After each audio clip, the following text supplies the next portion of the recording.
Hey guys. Hi guys. Welcome to Kate and Pete's Kitchen. We have another episode for you today. I am going to show you how to make meatballs, homemade meatballs, just like my mama used to make. There's a few changes that I've made to it. One is that I don't put breadcrumbs in it. My mother always put breadcrumbs in her meatballs, but I don't because I think they're a little bit healthier without the meatballs.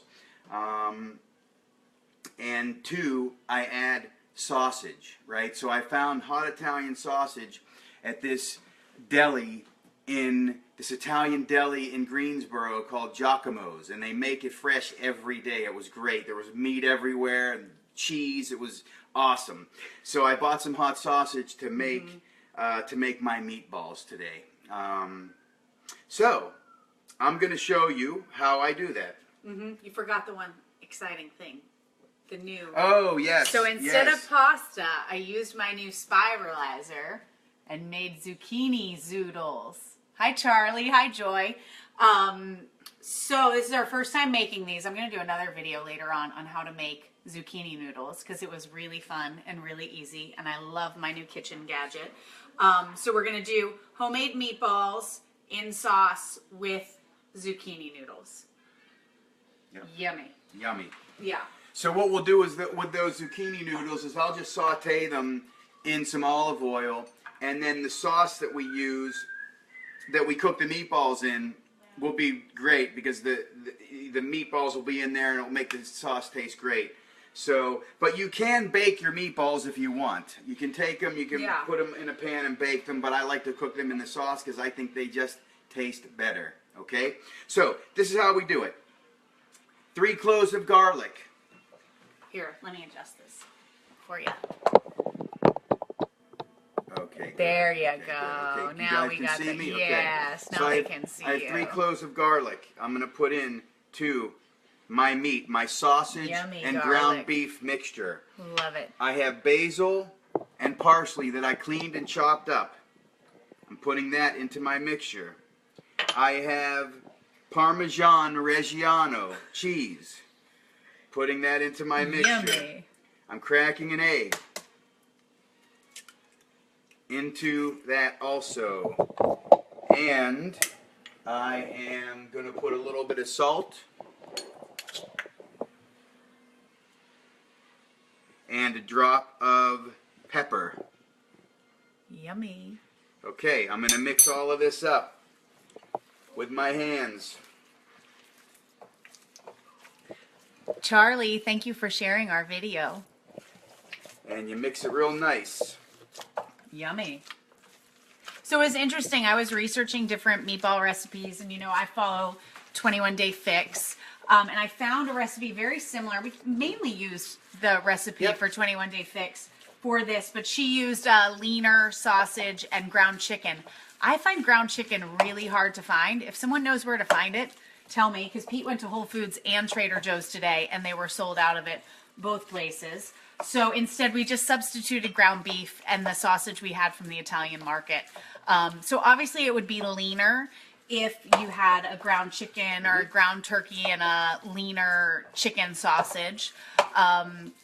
So tonight we have beef and what was the sausage that you got at the Italian market? Italian sausage. Hot Italian. If you're using chicken or turkey, you can't work it as much. Yes, that's right. We read about that. Because it's so fine. It just doesn't hold together as well. So I think that a lot of those recipes, they bake them because you kind of put them onto a cookie sheet and you bake them because they fall apart real easy, right? So here you go. I mixed up my mixture for my meatballs, okay? And I'm going to roll them up. I remember as a little guy, and my mom would cook in the morning, and she would make meatballs and wedding soup, and we would roll the little teensy meatballs up and throw them in the soup when we were making wedding soup. And she made them just like this, except for she would put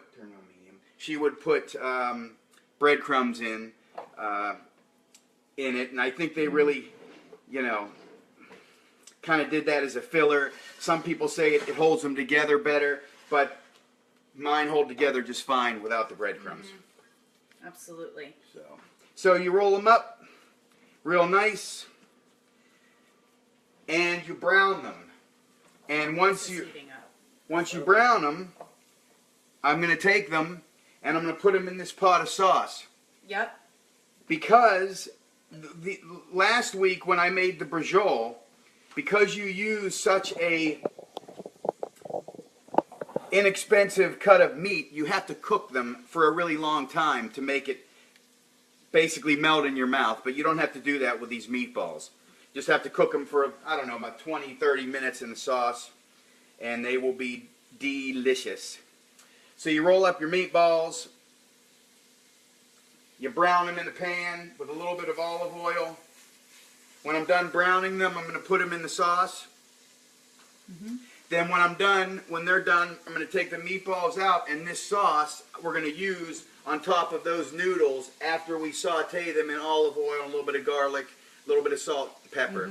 And there you have it, homemade meatballs. Again, this is a very healthy protein. You have ground beef, you have sausage with some herbs and garlic and spices in there. So it's a great protein, very, very healthy, along with those noodles, which is, you know, I mean, It's a vegetable. It's a vegetable, yeah. So this is a healthy meal, and we should have leftovers for tomorrow. That's the plan. When we're done with this, because I have a busy day tomorrow. We both have meetings after work, so we have to plan ahead. So Absolutely. So Charlie had one question. Okay. Do you use a lot of salt, or how much salt do you use? Not a ton in of the salt, meatballs? because the cheese, the Parmesan, is kind of salty, right? So I put about a half a teaspoon of salt in there. I don't want it to be too salty, because you can always salt them when you eat, right? If they're not salty enough, you can salt them when they eat. But the Parmesan Reggiano is kind of salty too, so I don't want it to be too salty. So there you go. Okay, great. So the other thing I just wanted to say is, if you have a friend you think who would like to watch this recipe, tag them in the comments below, or even share our video for other friends. We'd love if you did that. And the other little tip I just wanted to give people is spaghetti sauce. So we were kind of lazy tonight, and we didn't make our own sauce from scratch. We just got it out of the jar. We didn't have time. But spaghetti sauce is one of those secret foods that often has a lot of sugar in it out of the jar. So look at the ingredients when you're buying spaghetti sauce. You'd be amazed how many have sugar, high fructose corn syrup, all sorts of stuff can be in there. So read your labels and get ones that are lower in sugar or have no sugar at all. You're looking for tomatoes, garlic, basil, real ingredients. So yeah, that's my little tip. Okay, we have a couple comments. Oh, Debbie loves that we don't use breadcrumbs. Hey, Emily. Thank you, Michael Goddard, for liking my purple sweater. Yeah. It's the color. My mom would be upset about the breadcrumbs, because I'm changing not using the breadcrumbs? I'm changing her recipe, But you don't really need them. I mean, look, the meatballs are like totally holding together. I mean, I think the breadcrumbs really came out of necessity, because people in those days didn't have a lot of money, so it was kind of like filler. But that's just my opinion. I could be wrong, but you know. Who knows? So you don't really need them. Okay, and then after we get this cooking, we're going to put those zucchini noodles in a pan with a little olive oil and garlic, and those are going to be our green vegetables. I'm excited about my zoodles. Yeah. And that's it. Thanks, you guys. Share this, like it, tag your friends who would want to watch it, and tell us what you're cooking for dinner. Have a great day. Bye. Bye.